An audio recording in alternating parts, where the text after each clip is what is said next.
In this procedure, a conventional and holographic optical trapping line are assembled and aligned. To accomplish this, first measure out the locations for optical components. Then mount the components securely in their proper locations. Next, align the optics to allow trapping. The final step is to block the undiffracted beam from the holographic mirror. Ultimately, the finished system allows simultaneous holographic and ordinary trapping. The main advantage of this technique over existing methods like ordinary trapping alone is that it allows simultaneous positioning of multiple refractive objects in 3 dimensions and fast object manipulation and measurements.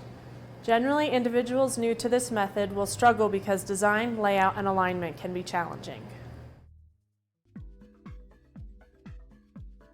The starting point of this video is an optical bench with the microscope in place.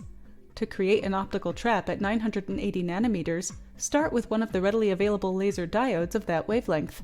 Use a pigtailed laser with a polarization-preserving single-mode fiber of known mode field diameter. The fiber should be long enough to act as a mode filter and should be terminated with a fiber channel connector with either an FCPC or an FCAPC connector.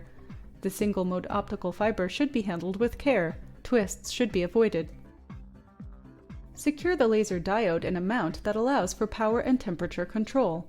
The mount should be directly affixed to the optical bench to maximize passive heat sinking. Next, mount the fiber connector to the beam collimating optics. Ensure that the chosen fiber port matches the mode field diameter of the diode pigtail fiber.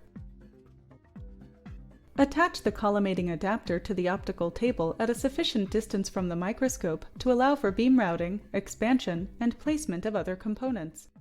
Rod color